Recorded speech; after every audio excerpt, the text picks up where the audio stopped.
Илим жана зикр. Илим 1. Абу Муса радиаллаху анхудан риваят. Пайгамбар саллаллаху алейхи вассалям айтат: Алла Таала илим жана хидаят тартуулап, мени адамзатына жибергендигин жерге нөшөрлөп аябай көп жааган жамгырга салыштырса болот. Жерди 3 түргө бөлсө болот. Жердин бир бөлүгү таза эле.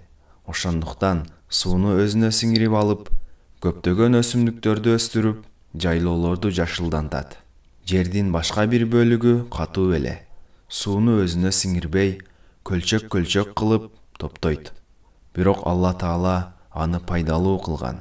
Адамдар ал суудан ичип, мал жандыктарына берип, эгин-тегиндерин сугарышат. Эми булардан сырткары жамгыр жааган жердин дагы башка 3-чү бир бөлүгү бар. Ал сууну өзүнө сиңирип, өсүмдүк өстүрбөйт, көлчөк кылып суу топтобойт. Түз жана сыйда жер. Адамдар дагы ушулар сыяктуу 3 түрдүү болушат. Биринчи түрү динден түшүнүк алып, Алла Таала мага берип жөнөткөн хидаят ага пайда берди. Ал илим үйрөндү, анан башкаларга да үйрөттү. Экинчи түрү өзү пайда албаса да башкаларга пайда жеткирди. Үчүнчү түрү көңүл бөлүп караган да жок, Алла Таала мага берип жөнөткөн туура багыт, насааттарды кабыл алган да жок. Абу Муса радиаллаху анхудан риваят. Пайгамбар саллаллаху алейхи вассалям айтат: Алла Таала илим жана хидаят тартуулап, мени адамзатына жибергендигин жерге нөшөрлөп аябай көп жааган жамгырга салыштырса болот. Жерди 3 түргө бөлсө болот. Жердин бир бөлүгү таза эле. Ошондуктан сууну өзүнө сиңирип алып, көптөгөн өсүмдүктөрдү өстүрүп, жайлоолорду жашылдантат. Жердин башка бир бөлүгү катуу эле. Сууну өзүнө сиңирбей, көлчөк кылып топтойт. Бирок Алла Таала аны пайдалуу кылган. Адамдар ал суудан ичип, мал жандыктарына берип, эгин-тегиндерин сугарышат. Эми булардан сырткары жамгыр жааган жердин дагы башка 3-чү бир бөлүгү бар. Ал сууну өзүнө сиңирип, өсүмдүк өстүрбөйт, көлчөк кылып суу топтобойт. Түз жана сыйда жер. Адамдар дагы ушулар сыяктуу 3 түрдүү болушат. Биринчи түрү динден түшүнүк алып, Алла Таала мага берип жөнөткөн хидаят ага пайда берди. Ал илим үйрөндү, анан башкаларга да үйрөттү. Экинчи түрү өзү пайда албаса да башкаларга пайда жеткирди.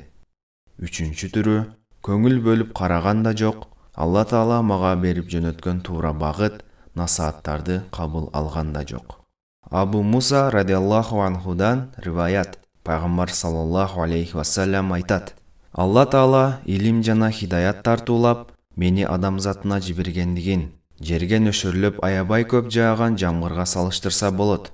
Жерди 3 түргө бөлсө болот. Жердин бир бөлүгү таза эле.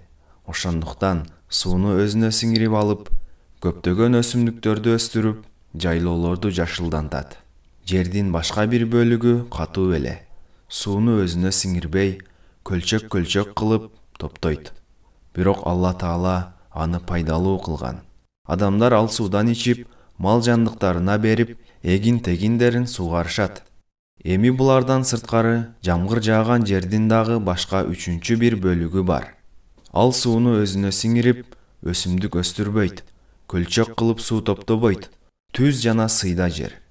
Адамдар дагы ушулар сыяктуу 3 түрдүү болушат.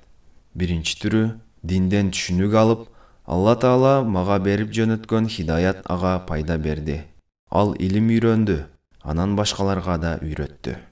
Экинчи түрү өзү пайда албаса да башкаларга пайда жеткирди. Үчүнчү түрү көңүл бөлүп караган да жок, Алла Таала мага берип жөнөткөн туура багыт, насааттарды кабыл алган да жок. Бухари.